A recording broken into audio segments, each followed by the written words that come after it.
স্বাগতম জানাই আমাদের আজকের ভ্রমণ গল্পে। আজ আমরা ভ্রমণ করব বাংলাদেশের সবুজ শহর শ্রীমঙ্গল, যেখানে প্রকৃতির রূপ আমাদের মোহিত করবে। চা বাগান, পাহাড় এবং প্রকৃতির সৌন্দর্যের ভরপুর এই স্থানটি বাংলাদেশের অন্যতম সেরা পর্যটক গন্তব্য। চলুন আজকে আমরা জানবো শ্রীমঙ্গলের সৌন্দর্য এবং সেখানে পৌঁছানোর বিস্তারিত গাইডলাইন। শ্রীমঙ্গল, যা বাংলাদেশের চায়ের রাজধানী নামে পরিচিত।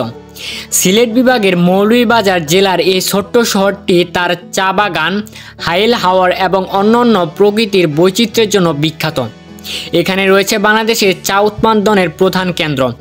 শ্রীমঙ্গলে ভ্রমণে আপনি পাবেন প্রকৃতির সৌন্দর্যের এক অসাধারণ মেলবন্ধন। শ্রীমঙ্গল ভ্রমণ করা খুবই সহজ। শ্রীমঙ্গল ভ্রমণের জন্য ট্রেন হলো অন্যতম আরামদায়ক মাধ্যম। ঢাকা থেকে শ্রীমঙ্গলের দূরত্ব 190 কিলোমিটার। এই দূরত্ব ট্রেনের মাধ্যমে অতিক্রম করতে সময় লাগে 5 থেকে 6 ঘন্টা। জনপ্রিয় ট্রেনগুলো হলো জয়ন্তিকা এক্সপ্রেস, পার্বত এক্সপ্রেস ও উদয় এক্সপ্রেস। এই ট্রেনগুলো এই পথে যাত্রা করে থাকে। নন এসি চেয়ারে ভাড়া জনপ্রতি 270 থেকে 300 টাকা এবং এসি চেয়ারে জনপ্রতি ভাড়া 600 থেকে 700 টাকা। টিকিট অনলাইনে বা স্টেশন থেকে সংগ্রহ করতে পারবেন। শ্রীমঙ্গলে দর্শনার্থীদের জন্য রয়েছে অনেক আকর্ষণীয় স্থান, যেমন চা বাগান। শ্রীমঙ্গলকে বলা হয় চায়ের রাজধানী। শ্রীমঙ্গলে অসংখ্য চায়ের বাগান রয়েছে, যেখানে আপনি ভ্রমণ করতে পারবেন এবং বাগানের সবুজ শ্যামল পরিবেশ আপনাকে মুগ্ধ করবে। শ্রীমঙ্গলে আরও রয়েছে লাউয়াছড়া জাতীয় উদ্যান। এটি বন্য প্রাণীপ্রেমীদের জন্য আদর্শ।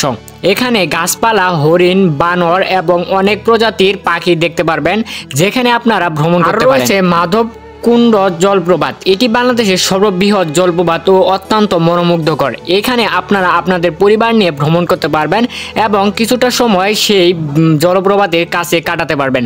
এছাড়া রয়েছে বাইকান বিল।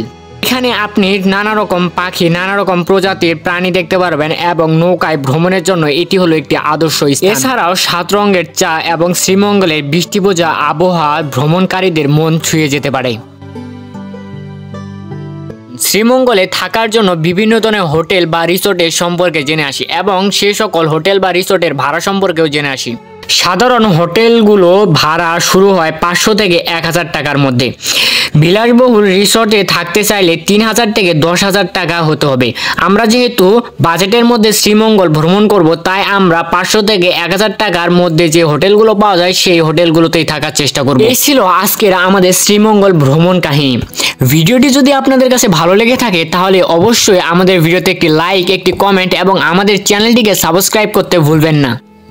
আগামী ভিডিওতে আপনাদের সাথে আমার আবার দেখা হবে অন্য কোনো ভ্রমণ কাহিনী নিয়ে।